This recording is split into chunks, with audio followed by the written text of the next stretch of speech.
샬롬. 반갑습니다. 오늘 저희가 학개서 공부를 하겠는데요. 사실 학개서는 구약 성경에서도 짧은 책 중에 하나입니다. 그런데 학개서가 상당히 잘 알려져 있는 유명한 책이기는 하죠. 학개서에 있는 말씀 가운데 아마 여러분들이 너무 잘 알고 있는 말씀, 은도 내 것이요 금도 내 것이니라 하는 그러한 말씀이라든지, 아니면은 학개서에 있는 말씀 가운데 이 성전은 허물어져 가는데 너희는 판벽한 집의 삶이 어찌 미뇨라는 말씀이라든지, 성전의 이전 영광이 전보다 더 크리라는 말씀이라든지, 뭐 이런 말씀들은 우리에게 굉장히 잘 알려져 있는 말씀입니다. 그래서 학개서는 성전 증축에 관한 이 책이기 때문에 이 학개서에 있는 그 말씀 표면적인 교훈을 보면 학개서에서 말하려고 하는 그 메시지는 결국 성전 건축을 위해서 헌금을 많이 하면 하나님께서 복을 주셔서 형통하게 하신다. 그것이 학개서에 나와 있는 표면적인 교훈입니다. 저는 학개서를 읽으면서 그 학개서에서 하나님께서 성전 증축을 하는데 이 심혈을 기울여서 성전 증축을 할 때 하나님께서 복을 주시고 형통하게 하실 것이라는 이 교훈을 저는 학개서에서 피해가기는 어렵겠다는 생각이 듭니다. 그렇기 때문에 저희는 학개서 말씀이 특별히 성전 증축의 때가 되면 아마 저희가 자주 이 말씀을 접하게 되고, 많은 목사님들이 성전을 지을 때면, 교회당을 지을 때면 이 말씀을 인용해서 설교를 하게 되기도 합니다. 그렇기 때문에 아마 또 어떤 분들에게는 학개서가 좀 불편하기도 하고 조금 이 마음에 와닿지 않는 그러한 말씀일지도 모르겠다고 생각하는데, 재미있는 것은 우리가 구약에서 하나님의 성전에 관해서 그렇게 많은 이야기를 하고 있고 그렇게 중요하게 다루고 있는데, 신약 성경에 들어오면 성전에 관한 이야기가 나오지를 않아요. 그러니까 신약에서 그 성전의 이야기가 계속해서 진행되지 않는 것을 보면 아마도 구약에 있는 말씀이 신약에서 완성이 되었거나 아니면 구약의 가르침과 신약의 가르침이 다른 것이다 라고 말해야 될 텐데, 저는 신약의 가르침이 구약의 가르침에 구약에서 말씀하셨다는 것이 신약에서 이제는 더 이상은 의미가 없어서가 아니라 완성이 되었기 때문에 신약에서는 더 이상 이 성전에 관한 이야기를 하지 않는다고 보아야 하지 않을까 싶습니다. 이건 뭐 성전 건축을 위한 목적이라고 하기는 하지만 우리 한국교회는 특별히 지난 한 40년 동안 뭐 요즘은 조금 뜸해진 것 같은데 또 요즘 보니까 또 시끄러워요. 근데 이 교회 모든 에너지를 사실은 이 교회당 짓는데 다 썼습니다. 교회당 짓는데 우리는 그냥 많은 에너지를 지금 쓰고 있었고 그걸 굉장히 중요하게 생각을 하고 있었고, 저는 한국에 갈 때마다 그 큰 교회들을 볼 때마다 정말 경이로울 정도예요. 어떻게 저렇게 큰 교회를 지을 수 있었을까? 어떻게 저렇게 거대한 교회를 도대체 얼마나 헌신이 되어서 저런 교회들을 지을 수 있었을까 생각하면 정말 존경스럽다는 생각이 들기는 합니다.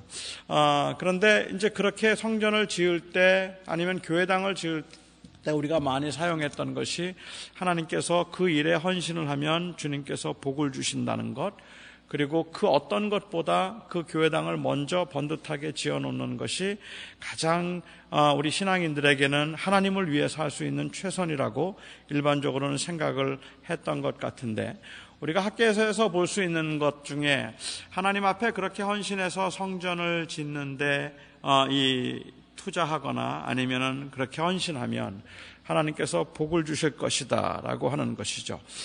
그래서 학개서에 기복신앙이 나타나 있다라는 그러한 이야기를 종종 하기도 합니다. 기복신앙이라는 것이 도대체 왜 문제일까? 저는 이 기복적인 요소는 우리 기독교뿐만 아니라 한국의 모든 무속 종교가 다 기복적이고, 심지어는 한국의 불교도 기복적인 면들이 있어서 그 불교 평전이라는 책에 보면 기복불교라는 말이 나옵니다. 그래서 그 불교 평전에서 기복불교에 대해서 우리 교회에서 기복신앙에 대해서 많이 걱정하는 것처럼 불교에서도 이 기복불교에 대해서 많이 걱정을 하는 글을 제가 써놓은 것을 한번 본 적이 있어서 여러분들에게 이렇게 소개를 해드렸습니다. 기복이란 사전적 의미로 복을 빔, 즉 복을 내려주기를 기원하는 일이다. 이러한 신앙을 기복신앙이라고 부른다. 즉 기복신앙은 복을 기원함을 목적으로 믿는 미신적인 신앙이다. 기복과 불교의 합성어인 기복불교란 복을 비는 불교란 뜻으로 경전에는 없는 말이다. 중생의 미혹한 마음을 깨달아 참 부처가 되는 것을 목적으로 하는 불교에서 오직 개인이나 가족의 안녕과 복만을 빌기 위해 기도하는 것을 기복불교라 한다. 이렇게 되어 있습니다. 그러니까 불교에서도 걱정하고 있는 건 시험 때가 되면 교회에서도 시험 붙게 해달라고 기도회를 하고 있고, 그리고 절에서는 그 자녀들 좋은 대학 이 수능 때만 되면 시험 붙게 해달라고 그렇게 거기서 제사를 드리거나 아니면 불공을 드리는 그런 것들을 보는데, 그 모습들을 가리켜서 이 불교에서도 이거는 기복불교라고 이야기를 하고 있다는 것이죠. 그런데 여러분, 그 기복불교를 이야기해서 하나님께서 복을 주신다고 그렇게 말을 해서 그 기복불교를 통해서 그 불교가 얻어낸 게 뭐라고 생각하십니까? 뭘까요? 절입니다. 그게 정말 아이러니죠. 그런데 기복불교에서도 그래서 절을 크게 짓거나 아니면은 하나님께서 복을 주신다고 해서 그래서 사실은 스님들이 뭐 돈을 많이 벌고 하는 것보다는 그 불교가 재력을 가지려고 하는 그러한 힘이 굉장히 강했던 것 같아요. 그렇게 했다면 우리 교회는 또 비슷한 의미에서 기복신앙이라는 이유로 교인들이 많은 헌금을 해서 그 많은 헌금으로 많은 구제와 선교를 했다기보다는 사실은 교회당을 많이 지었다, 이렇게 말하면 비슷할 것 같은데, 그 일을 했던 이유가 무엇인가 하면 바로 하나님께서 그렇게 하면 나에게 복을 주실 것이라고 생각했기 때문에 그렇다는 말이겠죠. 저는 우리가 살면서 사업이 안 돼서 사업이 잘 되게 해달라고 기도를 하거나, 우리의 자녀가 아파서 우리의 자녀들이 빨리 병이 낫게 하거나 아니면은 그들이 그 원함대로 학업을 할 수 있도록 기도를 한다든지 그런 것들이 기복이라고 생각하지는 않습니다. 우리가 이 인간의 한계를 경험하면서 하나님 앞에 필요한 것들을 구함이 마땅하다고 생각하고, 하나님은 우리에게 일용할 양식을 구하라고 주님께서는 말씀하셨는데, 이 기복신앙이라는 것의 문제는 총체적으로 기복신앙이라고 하는 시스템이 가지고 있는 문제인데, 이것은 신앙의 목적이 이 하나님의 주권과 섭리 가운데 하나님의 나라를 세우는 일에 있지 아니하고 신앙의 목적이 개인의 영달과 안녕을 위한 곳에 두어지면 그러면 그게 기복인 겁니다. 그러니까 내가 하나님을 섬기면서 나에게 일상에 필요한 것들과 한계를 느껴서 하나님 앞에 도움을 구하는 것은 우리가 구할 수 있지만, 내가 믿는 신앙생활을 하는 이유가 결국은 무엇인가? 이 땅에서 아무 문제 없이 잘 살다가 죽으면 또 천국 가는 거, 그게 우리의 기본적인 신앙의 모습, 이 목적이기 때문에 여기에서 내가 어떻게 하면 하나님의 나라를 위해서 하나님의 증인으로, 복음의 증인으로 하나님의 영광을 위해서 살 것인가에는 아무런 관심도 없고, 어떻게 하면 내가 남들보다 조금 더 잘 살 수 있을까 하는 것에 관심을 가지고 살아가고 있는 그 시스템이 문제라는 말이죠. 그 시스템에서 구하고 있는 것을 가리켜서 우리는 기복신앙이다, 이렇게 부를 수 있을 것 같습니다. 그러니까 기복신앙이라고 하는 것은 기본적인 한 사람의 가치관의 문제예요. 한 사람의 세계관의 문제라는 거죠. 그 사람이 무엇을 위해서 살아가고 있는가. 우리가 예수를 구주로 믿고 난 다음에는 내가 무엇을 위해서 사는가 하는 것이 달라져서, 정말 내게 돈이 들어오는 일이 있다고 할지라도 그것이 부정한 일이면 손을 대지 않으려고 하고, 내가 나의 유익을 위해서보다는 다른 사람들에게 더 큰 유익이 있다고 생각하면 기꺼이 희생할 수도 있을 만큼의 그런 이 달라진 가치관을 우리가 이야기할 텐데, 우리는 그런 달라진 가치관을 이야기하는 것이 아니라 예수의 이름으로, 하나님의 이름으로 남의 것을 뺏으려고 한다는 말이에요. 내가 예수를 믿기 때문에 남들보다 더 나아져야 되고 결국은 누가 능력이 있는 자인가, 누가 더 센 자인가 보여주자는 말이죠. 마치 교회당 축구 시합을 하면 어떤 교회가 더 영빨이 센가, 그래서 기도해가지고 남을 물리쳐서 이기면 그게 꼭 최고인 것 같고, 교인끼리 서로 대결을 해서 어느 교회가 어느 목사님이 진짜로 신령한 목사인가 하는 것을 꼭 대결하는 것처럼 그렇게 보여지는데, 결국은 그것을 통해서 추구하고 원하고 있는 것이 무엇인가 하면 내가 얼마나 이 땅에서 많은 걸 누리며 살 수 있을까 하는 것들을 이야기하고 있다는 말이죠. 그러니까 참으로 모순되게 보이는 모습들이 그런 모습인 것 같아요. 여러분, 가끔 가다가 말도 안 되는 질문인 것 같기는 하지만 그런 질문 받지 않지 않습니까? 우리가 축구 선수들이 국가대표가 축구 시합을 하고 난 다음에 이 게임에서 이기고 나면, 그러면 기독교인들은 하나님이 도와주셔서 이겼다고 기도하고, 그 다음에 불교인들은 부처님이 도와주셔서 이겼다고 또 그렇게 감사를 하고 있으면, 진짜 누가 도와준 거냐, 어느 쪽이 더 센 거냐, 아랍팀하고 하면은 그 아랍팀한테는 기독교가 진다는 것은 결국 종교전쟁에서 진 거냐, 이런 이야기들 많이 하지 않습니까? 그런데 그런 이야기들을 우리가 들으면서 제가 느끼는 것이, 아니, 그런 데서 좀 져주면 어떠냐는 말이에요. 저는 이겼으면 좋겠지만 정말로 중요한 것은 이기고 지고의 문제가 아닐 텐데, 우리는 하나님의 이름으로 내 영광을 찾으려고 하고, 하나님의 영광으로 내가 최고가 되어가려고 하고, 하나님의 도움을 받아서 그래서 세상에서 다른 사람들을 누르려고 하는데 사용하고 있기 때문에 우리는 그 시스템을 가리켜서 기복신앙이다 이렇게 부르는 겁니다. 우리가 무엇을 구하는 것을 기복신앙이라고 부르는 건 아니겠다 하는 것이죠. 우리가 학개서를 좀 이해하기 위해서는 우선은 학개서의 역사적인 배경을 좀 살펴봐야 될 것이고, 그 이후에는 이 학개서에 나오는 역사적 배경을 통해서 신약 성경에서 어떤 메시지를 주고려고 하는가 하는 것에 대해서 우리가 좀 생각해 보면 이해가 되지 않을까 하는 생각이 듭니다. 예루살렘이 바벨론에서 망하게 된 것은 주전 587년입니다. 주전 587년에 망했고, 그리고 이 망한 이 예루살렘에 바벨론의 포로로 잡혀갔다는 사람들이 다시 돌아온 것은 주전 531년입니다. 그러니까 실제로는 50년밖에 안 돼요, 그 기간이. 그런데 이 예레미야를 통하여서 하나님께서 예언하신 것은 70년 바벨론에서 포로 생활을 할 거라고 말씀하셨거든요.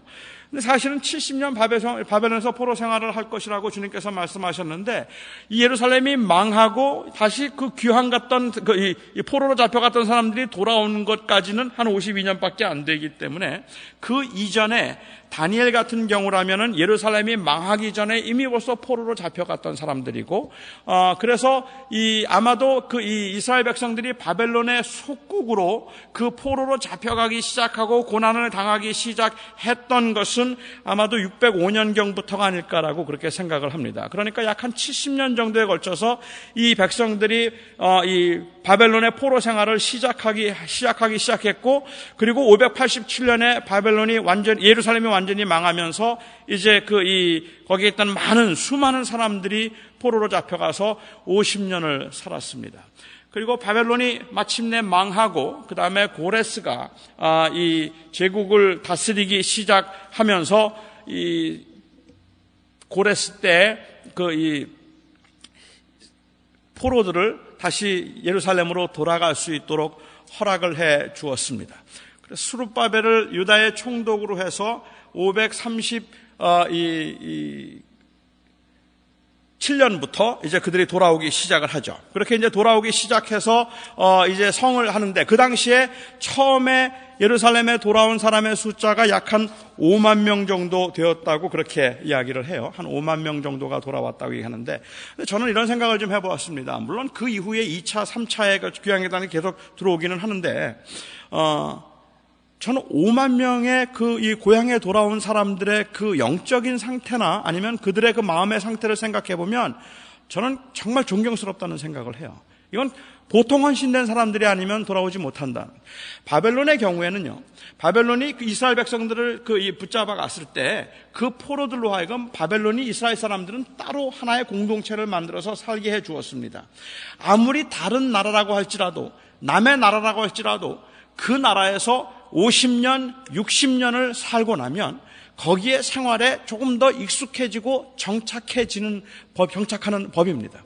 그런데 다시 고향에 대한 그리움이 있기는 하지만 고향에 다시 돌아가서 살라고 하면 저는 과연 얼마나 많은 사람들이 고향으로 돌아갈 수 있을까 하는 것에 대해서 의문을 가져요.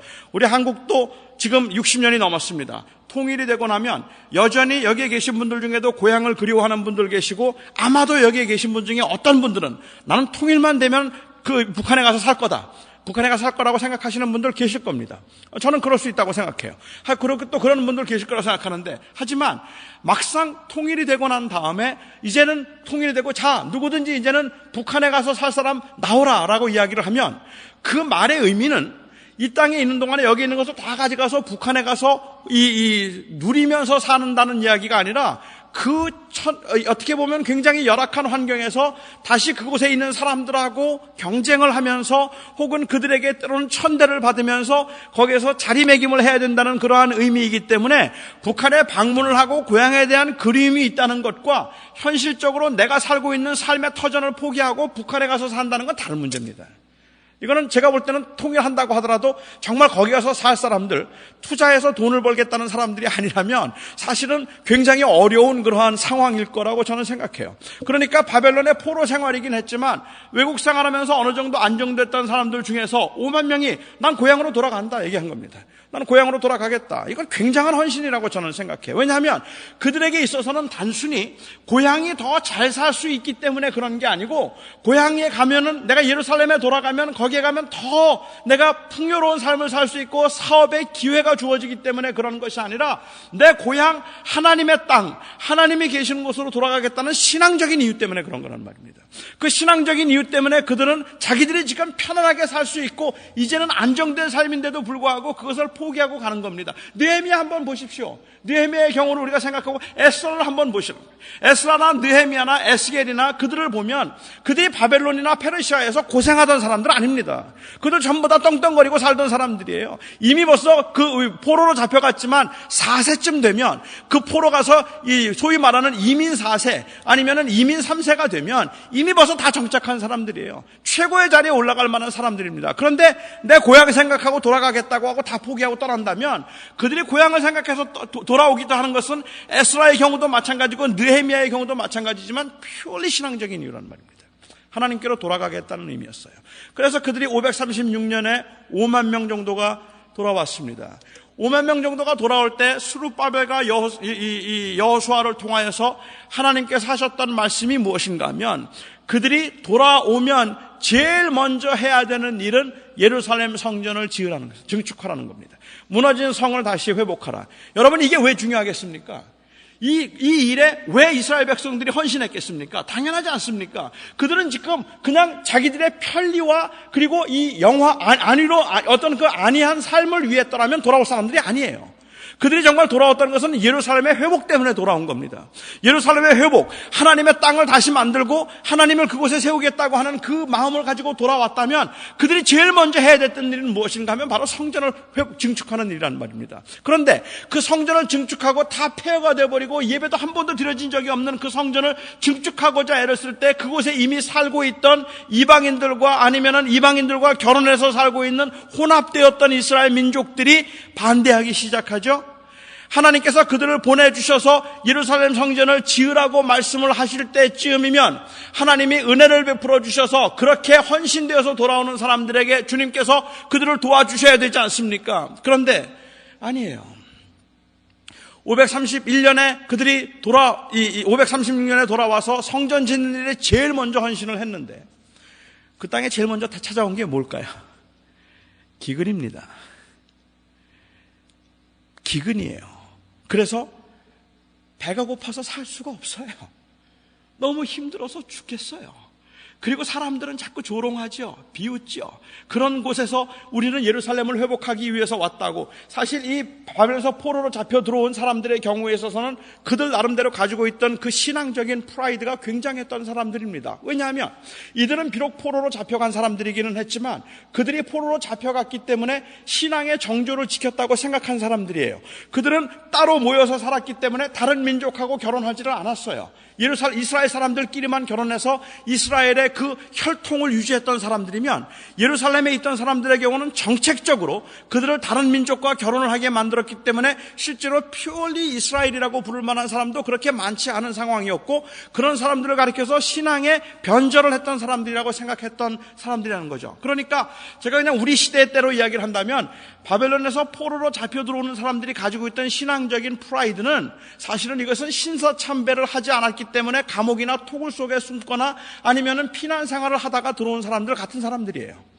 그런데 거기에 남아있는 사람들은 다 그렇지는 않았겠지만 타협한 사람처럼 보이지 않았겠습니까? 그러니까는 이들이 돌아와서 그들이 주도가 되어서 예루살렘 성을 증축해서 나가는데, 처음에는 정말로 기세등등하게 나왔는데, 그 5만 명이 힘을 모아서 성전 증축하자고 나왔는데, 그런데 돈이 있어야죠. 그런데 그 할 만한 재력이 있어야죠. 능력이 있어야죠. 그리고는 가난 때문에 힘들고 조롱 때문에 힘들고 핍박받고 너무너무 힘이 들어서 이 자기의 집도 짓지 못하고 사실 그렇게 살았던 사람들이 5년 동안 노력하다가 531년에 끝냈습니다. 포기했어요. 우리 못하겠다. 531년에 자기들은 도저히 못하겠다고 이제 손을 놓고, 그리고 그 다음에 이제 우리도 먹고 살아야 되겠다고 생각해서 성전 증축하던 거 중간에 포기하고 나가서 자기 생활하고 자기 집 짓고 농사 짓고 그 다음에 사업하고 돈을 막 벌기 시작하는 그러한 때 521년에, 그리고 나서 한 10년 가까이 지나고 난 다음에 그 다음에 학개가 나타나는 겁니다. 그러니까는 그 이후에 그들에게 말씀을 전하고, 그 다음에 이제 학개하고 그 다음에 스가랴가 말씀을 외치기 시작해서 성전이 증축된 건 520년입니다. 그들이 성전을 증축한 거, 완공한 것은. 그렇게 될 때까지 10년 동안은 사실은 그들은 중간에 포기하고 있는 상태고, 지금 학개서의 내용은 이스라엘 백성들이 성전을 짓겠다고 돌아와서 신앙적인 회복을 하기 위해서 돌아왔다가 가난하고 병들고, 그리고 또한 어렵고 또 이 조롱과 비난이 있어서 그것을 중간에 포기하고 그냥 다시 자기들의 삶의 터전으로 돌아간 그때에 하나님께서는 학개를 세우셔서 지금 이 말씀을 하고 계시는 것이죠. 그러니까 이 말씀을 통해서 성전을 우리가 다시 짓도록 다시 돌아가자 하는 말씀을 하고 계시다 볼 수 있습니다. 그런데 이 결국은 10년이 지나고 난 다음에 이제 학개가 이 성전을 완성하도록 그렇게 말씀을 전해서 학개하고 스가랴 선지자하고 같이 있었던 시간은 한 2달 정도 될 거라고 생각을 해요. 그러니까 마지막까지 성전 완공까지 보았던 선지자는 사실은 스가랴 선지자겠죠. 그런데 이 성전을 통해서 결국은 제가 여러분들에게 말씀드리려고 했던 것은, 이 성전을 그들이 짓고자 했던 이유는 무엇인가 하면, 이 성전을 지으면 내가 복을 받는다, 이런 이유가 아니었단 말입니다. 이 성전을 지으면 내가 하나님께서 나를 축복해 주셔서 내가 부자가 될 거니까라는 그러한 조건으로 지금 이걸 하고 있는 것이 아니라, 그들은 처음부터 들어올 때부터 그 열망이 바로 성전 증축이었어요. 그들의 열망은 하나님께로 돌아가는 것이었다는 말입니다. 그 하나님께로 돌아가기 위해서 왔다가 사실은 그 상황이 좋지 않고 너무 힘들기 때문에 그걸 포기하고 있는 거예요. 그런 그들에게 다시 하나님께로 돌아가자고 이야기를 하고 있는 것이면, 구약시대에 성전을 짓자고 하시는 그 말씀이 우리에게 주고 있는 메시지는 무엇인가 하면, 성전 증축이라는 것이 아니라 여호와께 돌아가자는 말이에요. 우리가 다시 여호와가 우리의 주인이 되게 하시고, 이 예루살렘을 다시 회복시켜서 하나님의 나라가 다시 만들어지게 만들고, 하나님으로 하여금 우리를 다시 다스리게 하며, 그리고 하나님께 영광을 돌리는 제사와 예배가 이곳에서 이루어질 수 있도록 하자. 그래서 하나님께로 돌아가자 하는 그 말을 지금 학개를 통하여서 하고 있는 것이 아니냐는 거예요. 그런데 우리는 그런 그 하나님께로, 여호와께로 돌아가서 여호와께서 이 다스리시는 여호와의 임재와 다스림을 완성하자는 이 말을, 제가 지난 한 3-4주 전에 설교에서도 말씀을 드린 것처럼, 예수님께서 그래서 그 성전은 이스라엘 백성들에게 굉장히 중요하다고 생각하는데, 주님께서 요한복음 1장에서 말씀하시기를 저 성전 헐어라, 내가 사흘 만에 다시 짓겠다, 그렇게 말씀을 하셨으니 세상에 이렇게 참남하고 이렇게 신성모독적인 말이 어디에 있느냐는 거예요.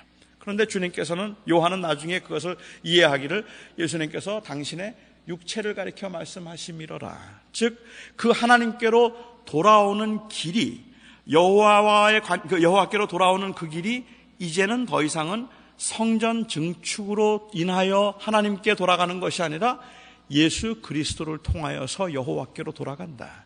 그것이 완성되었다는 말입니다. 그런 의미에서 이제는 신약에서는 예수님이 오셨기 때문에 더 이상은 그 성전에 관해서 하나님이 계시는 곳, 하나님의 임재, 그리고 하나님이 나와 동행하시는 것을 성전을 통해서 확인하지 않는다는 말이에요. 그 성전이 예시했던 바 예수 그리스도를 통하여서 우리는 그것을 이제는 확인하고 우리는 살아가기 때문에 더 이상은 여호와께로 돌아가기 위해서 우리가 해야 되는 일이 성전 증축이 아니란 말입니다. 여호와께로 돌아가기 위해서 우리는 우리의 마음을 깨끗하게 하고 하나님과의 관계를 우리가 회복하는 그 일이고, 하나님과의 관계를 회복할 수 있는 유일한 길이 무엇이냐고 말하면 그것은 헌금을 많이 하는 것이 아니라 예수 그리스도를 나의 주님으로 모시고 사는 것이란 말입니다. 그것이 바로 우리가 주님께 돌아가는 길이죠. 그러니까 학개서를 우리가 보면서 구약에서 말씀하신 것이 신약에서 어떻게 완성이 되었는가 하는 것을 우리가 살펴보면 저는 그렇습니다. 구약에 나와 있는 이 말씀들이 이제는 정말 그리스도를 통하여서 완성이 되었다고 하면 이제 더 이상은 우리가 성전을 짓는다, 아니면 성전이라는 그 표현도 저는 그 의미는 이해해요. 의미는 이해하지만 성전이라는 말이 마치 하나님이 계셔서 거룩한 곳이라고 생각을 하고 그 자체로 거룩한 장소가 된다고 생각을 해서 그것을 성전이라고 우리가 부른다면, 우리는 사실은 그것보다 더 본질적으로 그것이 완성된 의미에서 성령이 우리 안에 계시면 우리가 성전이라는 것을 기억해야 된다는 거죠. 우리가 우리의 삶을 더럽혀서는 안 되고, 우리가 우리의 삶을 하나님 앞에서 하나님과 동행하는 삶을 살아야 되는 것이, 그것이 바로 성전이다. 이 자리가 거룩한 이유는 여기 뒤에 하나님이 계시기 때문에 거룩한 것이 아닙니다. 하나님이 여러분 가운데 계시기 때문에 거룩한 거예요. 여러분들이 계셔서 거룩한, 여러분 다 떠나시고 난 다음에도 이 자리가 하나님이 계신 자리겠습니까? 아니면 하나님이 여러분과 함께 가시겠습니까? 하나님이 여러분과 함께 가시잖아요. 우리는 물론 이해하죠. 이곳에 오면 어느 때는 훨씬 더 마음이 푸근하고 편안합니다. 저는 그 마음을 충분히 공감할 수 있을 것 같다는 생각이 들어요. 그래서 그 자리가 참 좋은 생각도 들기도 하고, 왠지 우리가 예배하는 자리를 부정하게 만들거나 더럽히는 이것은 용납하면 안 되겠다는 그러한 생각을 하기도 합니다. 저는 그 정서도 이해할 수 있을 것 같아요. 그러니까 어떤 교회에서 얘기하는 것처럼 저희가 이 예배당에서 예배하는 자리인데, 예를 들면 제가 여기 의자를 다 치우고 이곳에서 라인 댄스를 한번 하자. 이게 본당은 좀 저쪽 4층은 좀 너무 그렇고 여기서 한번 댄스를 하면 어떻겠는가, 이렇게 생각하면 아마 여기 계신 분 중에 wait a minute, 지금 반대하실 분들이 많이 계실 거라고 생각합니다. 저는 이해할 수 있습니다. 그런데 그 반대하는 이유가, 이곳은 하나님이 계신 곳이기 때문에 그런 것이 아니라 우리가 하나님 앞에 온전하게 예배를 하던 장소에서 그렇게 또 다른 곳으로 사용됨으로 인하여서 제가 예배하는 그 마음에 흐트러짐이 있기 때문에 그렇다면 그거는 이해가 된다는 거예요. 그렇지만 이걸 예배하는 장소라서 그렇다고 생각을 한다면, 제가 저희 동부에 있을 때 아마 여기도 그런 경험을 하신 분들이 많이 계시겠지만,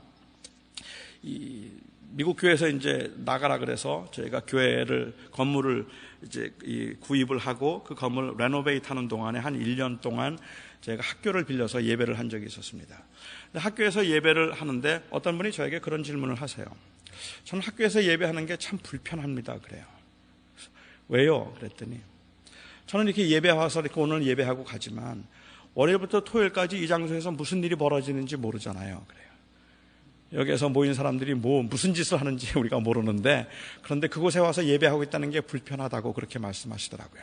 그래서 그러면 저는 그렇게 이해할 수도 있겠다는 생각은 좀 듭니다. 사실 학교에서 예배를 드리다 보면 그 학교 장소를 다른 나라는 평소에는 뭘로 쓰는지, 거기서 무슨 말을 하는지 그걸 어떻게 알겠습니까? 아니면은 정말 이 마슬림 이 행사를 할 수도 있는 거고, 그 장소는 다 그렇잖아요. 그럼에도 불구하고 제가 생각할 때 그것을 하나님의 예배, 우리가 모일 때 정말 그것이 거룩해지는 이유가 있다면 거기에 성도의 모임 때문에 거룩해지는 것이지, 그 장소에서 그 자체가 거룩하다고 생각하면 우리는 사실은 학교 가서도 예배를 못하는 거예요. 학교 가서도 예배를 못할 뿐만 아니라 어떤 장소에도 예배를 하기가 어려워요. 우리가 한 그 예배 드렸던 그 장소에서 무슨 일을 누가 했는지 알 수가 없는 거잖아요. 우리는 그 장소 자체가 거룩하다고 생각하지는 않는 거죠. 정말로 거룩한 것은 그 장소가 아니라 바로 하트다는 거예요. 우리가 하나님 앞에 거룩한 백성들이라 그곳에 모여 있고, 우리는 우리의 그 이 신앙적인 열망 때문에 그래도 조금 구별된 장소가 있으면 좋겠다고 생각해서 다른 일들보다는 예배를 하는 일에 저희가 전념할 수 있고 그 마음을 모을 수 있는 장소가 있으면 좋겠다고 생각해서 이렇게 우리가 소위 말하는 예배당, 생츄어리라는 것을 교회가 만들어 놓기는 하는 겁니다. 하지만 그 생츄어리를 만들 때도 저희들의 생각은 여기가 하나님이 계시는 곳이라는 생각을 하지는 않는 거죠. 그것은 우리가 생각하는 것은 우리가 모인 곳이 하나님이 계신 곳이다 라고 생각을 하는 겁니다. 저희가 모인 곳이 교회가 되는 것입니다. 그러니까 우리는 우리 스스로가 바로 하나님의 성전인 것을 알고 살아야 될 필요가 있다는 거죠. 저희는 더 거룩하게 살아야 된다고 생각해요. 교회에 와서 거룩한 게 중요한 것이 아니라 저희는 워킹 템플입니다. 걸어 다니는 성전입니다. 그러니까 우리는 워킹 템플로서 우리는 어느 곳에 가든지 바로 그 하나님의 성전으로서 우리가 하나님과 동행하고 하나님과 함께하고, 그렇게 살던 사람들이 같이 모여서 예배를 하고 성경 공부를 할 때는 그 기쁨이 더 충만해지고, 그래서 더 감동과 감격이 있어서 하나님께 더 영광을 돌리고, 그렇게 하나님께 영광을 돌리고 하나님의 임재를 성도들의 교제와 성도들이 함께함을 통해서 강하게 경험하고 느껴서 성령의 충만을 경험한 사람들이 다시 또 그 주님을 모시고 각자의 삶 속으로 들어가는 모습, 이 모습이 바로 성도들의 삶의 모습이고 거룩한 주님과의 동행이고, 그곳이 바로 성전이 되는 곳이다라는 것이죠. 그런데 우리의 삶은, 평소의 삶 가운데는 주님과 전혀 동행함이 없이 그냥 기복적으로 어떻게든지 내가 세상에서 최고가 되어야 되겠다는 생각, 주님을 최고로 높여야 되겠다는 생각보다는 내가 누리겠다는 생각을 가지고 살면서 일주일에 한 번 교회에 와서 이곳에 와서 주님 만나고 돌아가는 것처럼 그렇게 생각한다면, 이곳을 아무리 거룩하게 우리가 여겨서 정말로 이 안에서는 물 한 잔도 마시지 못하게 만든다고 할지라도 우리는 가식이 된다는 말이에요. 그렇지 않겠습니까? 정말 그렇게 거룩하게 여겨질 만큼이면 우리의 삶이 그만큼 더 거룩해야 되는 것 아닌가. 우리의 정말 모순은 어떤 한 장소를 거룩하게 생각하고 있다는 것이 아니라 일관성이 없다는 것이 아닐까라는 생각이 들어요. 주님께서는 말씀하실 때 이 당시 바리새인들을 향하여서도 그들을 회칠한 무덤이라고 말씀하시면서 너희가 박하와 회향과 근체의 11조를 드리면서 너희가 하루살이는 그러면서도 하루살이는 걸러내면서도 내가 낙타를 삼키고 있다. 그러면서 내가 회향과 박하와 근체의 11조를 드리고 있기는 하지만 의와 인과 신을 저버렸다라고. 하나님이 정말로 내 삶의 주인이십니다라고 이야기를 하면, 그래서 하나님이 내 삶의 주인이라는 고백 때문에 집에서 기르는 채소까지도 11조를 하나님 앞에 드릴 정도로 철저하게 11조를 하는 하나님의 임재를 그렇게 강하게 느끼는 사람이라면 그 사람은 다른 데 가서 거짓말하기 힘들다는 말이에요. 다른 데 가서 사람을 속이는 일을 하면 안 된다는 말이죠. 그만큼 더 이 하나님의 임재가 항상 강하게 느껴지는 것이기 때문에. 그런데 유대인들의 경우에 있어서는 그것이 그냥 굳어버린 종교적 행위가 되었기 때문에 하나님의 영광을 위해서라고 목에 목청에 정말 핏줄이 생기도록 그렇게 강하게 하나님을 말하는 것 같은데 바리새인들이 돌아서면 딴짓을 하고 있다는 말입니다. 그게 모순인 것, 이것은 하나님을 의식하지 않기 때문에 그랬던 것 같아요. 그들은 하루살이는 걸러내고 낙타는 삼켰다라고 얘기합니다. 하나님께서 금하신 부정한 음식 중에 하나가 하루살이입니다. 하루살이는 금지된 음식입니다. 먹으면 안 돼요. 그런데 하루살이를 우리도 모르게 그냥 입으로 쑥 들어가요. 이 하루살이는. 그래서 실수로 먹잖아요. 실수로라도 하루살이를 먹으면 안 된다고 생각하기 때문에 유대인들은 항상 물컵에 헝겊을 덮어놓고 그 하루살이 한 마리도 그 안에 들어가지 못하도록 막아놓고 난 다음에 그걸 또 열어서 마시고 다시 덮어놓을 정도로 하루살이 한 마리를 먹지 않으려고 애를 썼어요. 얼마나 철저합니까? 주님의 말씀. 그리고 밖에 나가서 낙타를 먹어요. 낙타도 부정한 음식입니다. 그러면 도대체 모순이라고 보이지 않겠느냐는 말입니다. 이곳에서 함께 모여서 하나님의 거룩한 성전이라고 이 전을 함부로 더럽히면 안 된다고 말하는 그만큼 우리가 소중하게 여겨야 되는 것은 저희의 삶에서 바로 그 하나님의 임재하심이 그렇게 강하게 드러날 수 있도록 해야 한다는 말인데, 우리의 삶은 부정하고 더러운데, 그런데 어떤 장소만 거룩하게 만들어서 이곳이 거룩한 곳이라고 이야기를 하는 것은, 그것은 그 자체로 저는 이것도 주님께서 말씀하신 것처럼 이것도 행하고 저것도 버리지 말지니라. 우리에게 있어서는 사실 필요한 일들이에요. 우리에겐 중요한 일들이죠. 뭔가가 구별된 삶이 위해서 시간을 구별하고 장소를 구별한다는 건 굉장히 중요한데, 그 장소와 시간을 구별하는 이유가 무엇인가 하면 전체를 거룩하게 드리기 위해서예요.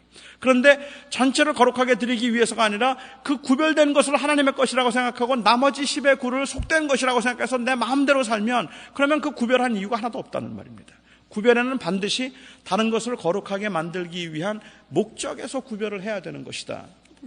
그렇게 봐야 될 것이고, 결국 제가 학개서를 보면서 이 학개서를 통해서 우리에게 주님께서 주시는 교훈이 있다면, 우리가 이제 우리 시대에 학개서를 읽는다면, 저는 학개서를 많이 읽었으면 좋겠는데, 은도 내 것이고 금도 내 것이라고 주님께서 말씀하시고 성전의 영광에 관해서 주님께서 말씀하실 때마다 우리의 마음속에 떠오르는 이미지는 교회당이 아니라 예수여야 한다는, 예수 그리스도가 내 안에 떠올라야 되고, 주님과 동행, 하나님의 임재를 가장 확실하게 경험할 수 있는 그것이 우리에게 떠올라야 되지 않겠는가. 그런데 이 말씀을 가지고 여호와께로 돌아오라고 말하는 것이 아니라, 어느 때는 이 교회당을 짓는 그 자체에다가 그 절대적인 의미를 부여했기 때문에 그것을 짓기 위해서 수단과 방법을 가리지 않게 되고, 결국은 그 큰 교회당을 짓기 위해서 성도들로 하여금 오히려 훨씬 더 기복적인 상태에 빠지게 만들어버렸다는 말이에요.